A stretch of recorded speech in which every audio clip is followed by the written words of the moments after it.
तो चलिए दोस्तों, स्वागत है आपका उज्जवल लर्निंग पॉइंट्स में। तो आज का टॉपिक है 2017 का प्रीवियस ईयर क्वेश्चन। और आपको बता दें कि 2012 से 2016 तक का प्रीवियस ईयर क्वेश्चन करा चुके हैं। नहीं देखे हैं तो चैनल में जाके देख लें। और तो चलिए शुरू करते हैं, और नए हैं तो चैनल को सब्सक्राइब करना ना भूलें। तो चलिए दोस्तों शुरू करते हैं आज का टॉपिक 2017 का प्रीवियस ईयर क्वेश्चन का पहला क्वेश्चन एक्सप्लेनेशन के साथ। तो चलिए, क्वेश्चन नंबर फर्स्ट कर रहा है, किसी आवेशित खोखले गोलाकार चालक के भीतर विद्युतीय तीव्रता का मान होता है। तो चलिए देख लेते हैं क्या होता है। जब किसी चार्ज पे जब किसी आवेशित खोखले गोले पे चार्ज लगाया जाता है, चार्ज इस पर लगाया जाता है, तो अंदर की ओर कोई प्रभाव ही नहीं पड़ता है मेरे दोस्तों। इसलिए विद्युतीय जो तीव्रता होता है इसका मान शून्य ही रहता है। अंदर की ओर, भीतर की ओर पूछा है तो शून्य रहता है मेरे दोस्तों। तो ऑप्शन नंबर सी बिल्कुल राइट हो जाता है। चलिए देख लेते हैं क्वेश्चन नंबर दूसरा। तीन संधारित्र जिनमें प्रत्येक की धारिता सी है, श्रेणी क्रम में जोड़े गए हैं, परिणामी धारिता का मान क्या होगा। तो चलिए दोस्तों देख लेते हैं। तो देख लेते हैं मेरे दोस्तों क्या होता है। श्रेणी क्रम में जोड़ा गया है तो इसका फॉर्मूला होता है 1/c equal 1/c C plus 1/c plus 1/c। C1 C2 C3 क्यों नहीं बोलें, क्योंकि C यहाँ पे इक्वल है तीनों धारिताओं के लिए। तो इसका LCM करेंगे तो C आएगा, और ऊपर तो 1+1+1 3 ही आएगा। तो C इक्विवेलेंट क्या हो जाएगा, C/3 हो जाएगा, क्योंकि ये ऊपर जाएगा तो ये भी उलट फेर हो जाएगा, सी का ऊपर चला जाएगा। तो चलिए दोस्तों देख लेते हैं किस में है, ऑप्शन नंबर सी में है। तो ऑप्शन नंबर सी बिल्कुल राइट है। क्वेश्चन नंबर तीसरा की ओर बढ़ते हैं। दो सेलों को जिनके विद्युत वाहक बल E1 प्लस E2 तथा आंतरिक प्रतिरोध R1 प्लस R2 है, समांतर क्रम में जोड़ा गया है, इसका समतुल्य विद्युत वाहक बल क्या होगा। तो चलिए दोस्तों देख लेते हैं एक्सप्लेनेशन इसका क्या होगा। तो विद्युत वाहक बल कह रहा है तो जोड़ा गया होगा किस प्रकार से, देख लीजिए। पहला तो इस प्रकार से जोड़ा गया होगा, और दूसरा इस प्रकार से जोड़ा गया होगा। ठीक है, तो यहाँ पे E1 है, यहाँ पे R1 है, यहाँ पे E2 है, यहाँ पे R2 है। ठीक है, तो इसमें जो होता है विद्युत वाहक बल के जो फॉर्मूला होता है, E1 में R2 को गुना किया जाता है और E2 को R1 से, और दोनों को जोड़ के बट्टा में R1 प्लस R2 कर दिया जाता है। देखिए कुछ इस प्रकार से, दूसरा कलर में करके दिखा देते हैं। तो इस प्रकार से होगा, जिस पर E1 into R2 plus E2 into R1, और बाई क्या हो जाएगा मेरे दोस्तों, बाई हो जाएगा R1 प्लस R2। ऑप्शन नंबर बी बिल्कुल राइट हो जाएगा। चलिए क्वेश्चन नंबर चौथा है, एक लौह चुंबकीय पदार्थ की चुंबकशीलता परमेबिलिटी क्या होगा।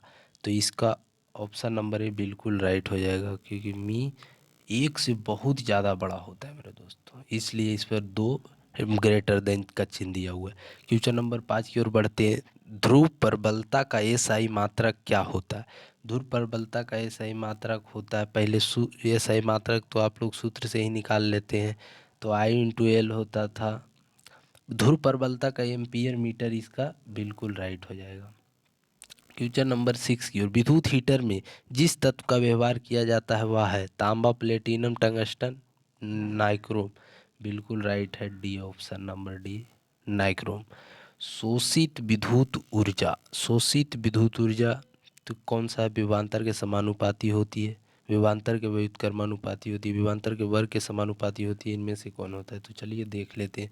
शोषित विद्युत ऊर्जा का हम लोग जानते हैं, शोषित विद्युत ऊर्जा मतलब हीट का पूछ रहा है। क्या पूछ रहा है, हीट का। तो हीट का फॉर्मूला होता है H इक्वल V²/R × T। तो देखिए विभवांतर से रिलेटेड सब में पूछा हुआ है, तो H क्या है, समानुपाती है V² का। तो देख लीजिए, खुद मिला लीजिए, विभवांतर के वर्ग के समानुपाती होता है। बिल्कुल राइट है मेरे दोस्तों। तो ऑप्शन नंबर सी बिल्कुल राइट है, ऑप्शन नंबर सी बिल्कुल राइट है। तो चलिए क्वेश्चन नंबर 8 की ओर बढ़ते हैं।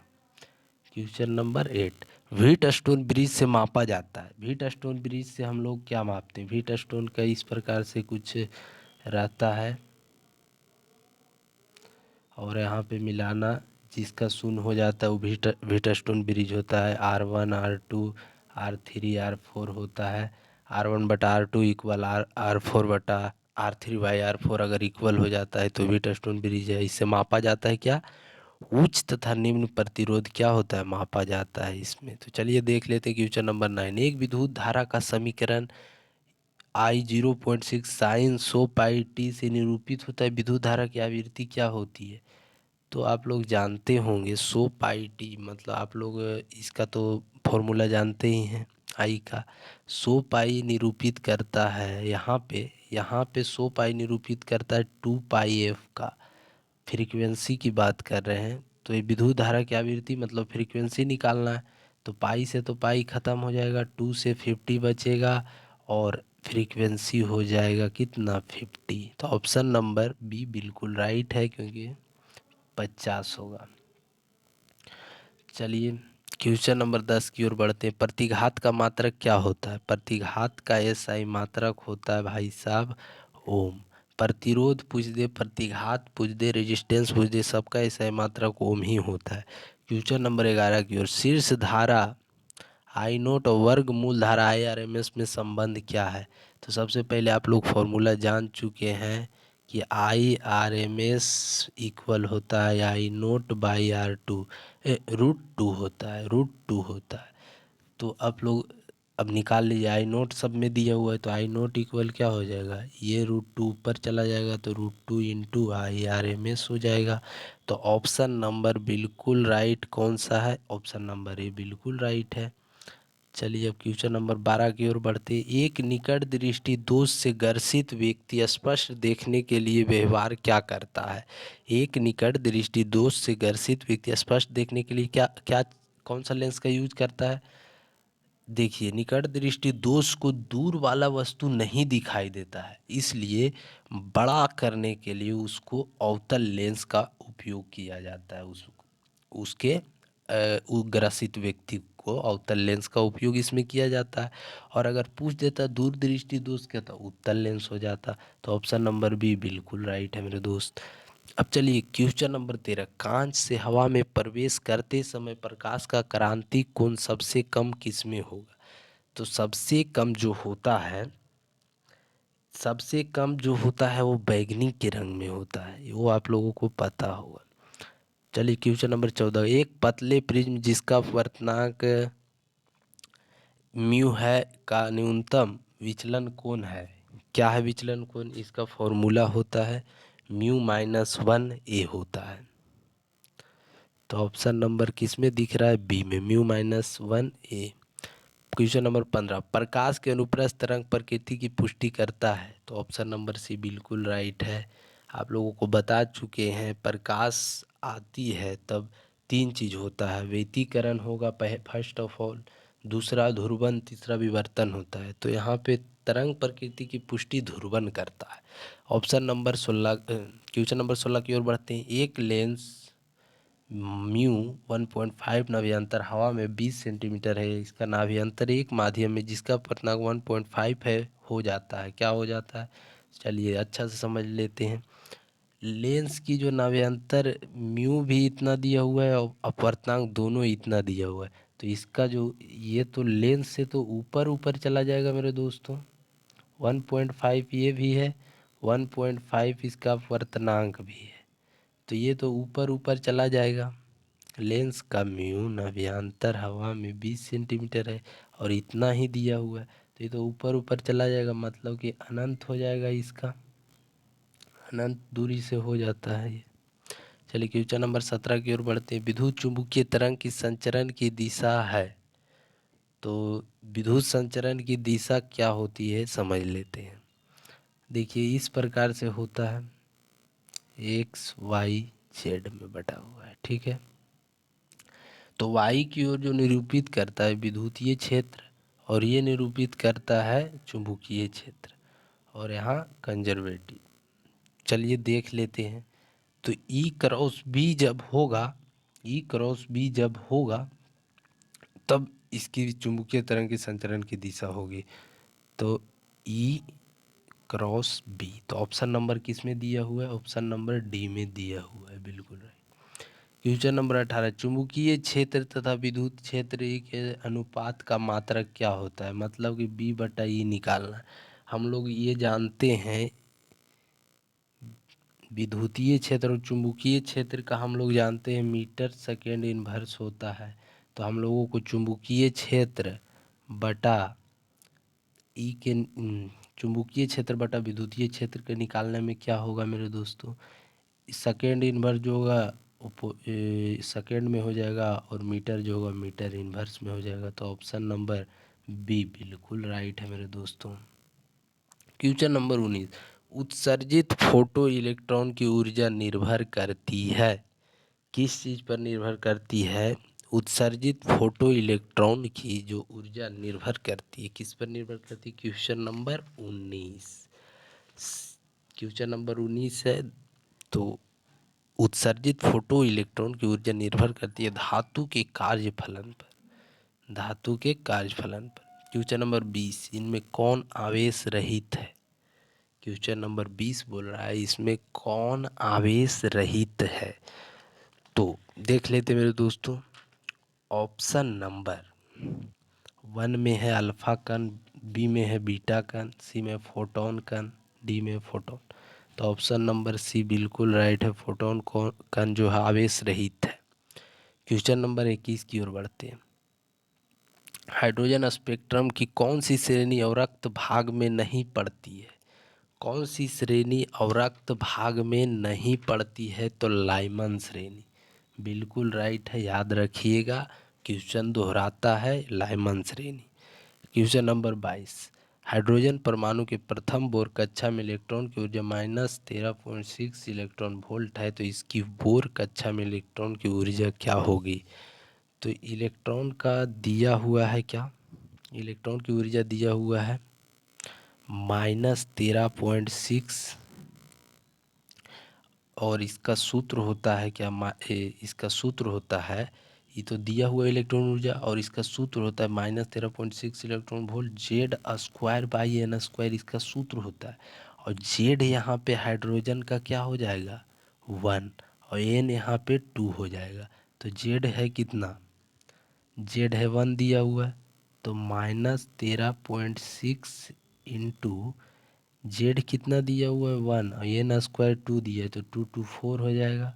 अब इसको काटिए तो चर पॉइंट से कोई मतलब नहीं, पॉइंट हटा दीजिए। चरती है 12 और चरचक 16, तो 3.4 हो जाएगा, वो भी निगेटिव में। तो 3.4 ऑप्शन में दिया हुआ है। तो ऑप्शन नंबर ए बिल्कुल राइट हो जाएगा मेरे दोस्तों। क्वेश्चन नंबर 23, जितने समय में किसी रेडियो एक्टिविटी पदार्थ की राशि अपने प्रारंभिक परिणामिक की आधी हो जाती है उसे कहते हैं, तो उसे क्या कहते हैं? क्वेश्चन नंबर 30 पूछ रहा है कि जितने समय में किसी रेडियो एक्टिव पदार्थ की राशि अपने प्रारंभिक परिणामी की आधी हो जाती है तो उसे क्या कहते हैं? तो उसे हम लोग कहते हैं अर्धआयु। क्या कहते हैं मेरे दोस्तों? उसे अर्धआयु कहते हैं। क्वेश्चन नंबर 24, बीटा किरणें विक्षेपित होती है। क्वेश्चन नंबर 24 कह रही है बीटा किरणें विक्षेपित होती है तो केवल चुंबकीय क्षेत्र में? बिल्कुल असंभव। केवल विद्युतीय क्षेत्र में नहीं, दोनों में होता है। चुंबकीय एवं विद्युतीय क्षेत्र दोनों में होता है। क्वेश्चन नंबर 25, एन टाइप का जर्मेनियम प्राप्त करने के लिए जर्मेनियम में मिलाया गया अपद्रव्य होना चाहिए। एन टाइप का जो जर्मेनियम होता है अर्धचालक होता है, तो उसमें क्या मिलाया जाए? अपद्रव्य मिलाना चाहिए। तो किस प्रकार का? त्रिसंयोजिक, चतुसंयोजिक, पंचसंयोजिक? तो देखिए एन टाइप के जो होता है, जो ये एल्युमिनियम वाले ग्रुप में आते हैं, तो एल्युमिनियम के जो कितना होता है 13 इसका परमाणु संख्या होता है, तो 2 8 और 3, तो इसको अष्टक पूरा करने के लिए 5 वाले चाहिए, तभी तो 8 हो जाएगा। तो पंच संयोजक चाहिए। बिल्कुल राइट यहाँ पे option number C. Question number 26 कह रहा है डायोड का उपयोग करते हैं, तो रेक्टिफायर में इसका उपयोग करते हैं। बिल्कुल राइट है ऑप्शन नंबर डी। और क्वेश्चन नंबर 27 बोल रहा है नैंड गेट का बूलियन व्यंजक क्या है? तो सबसे पहले नैंड गेट जानने के लिए एंड गेट का बूलियन व्यंजक जानना होगा। तो ए डॉट बी होता है इसका।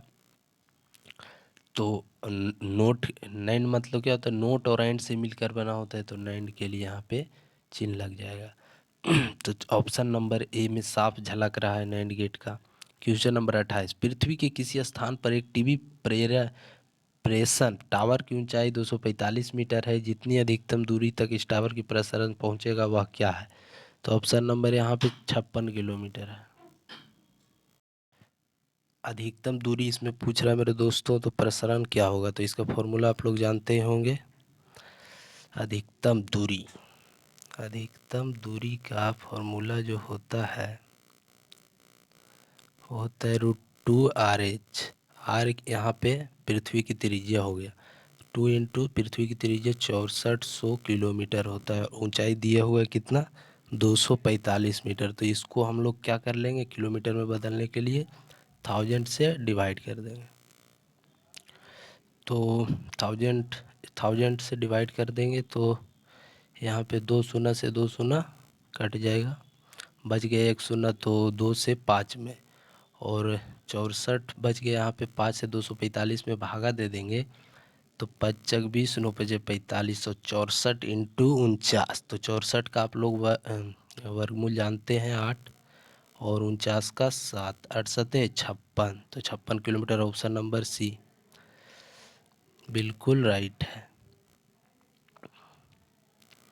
तो आज का सेशन ख़त्म हो चुका है। 2017 का प्रीवियस ईयर क्वेश्चन पूरा हो चुका है, और 2012 से 2016 तक करा दिए हैं। अगर नहीं देखें तो वो वीडियो भी देख लीजिएगा। तो चलिए मिलते हैं नेक्स्ट वीडियो में, 2018 का प्रीवियस ईयर क्वेश्चन लेकर आएंगे।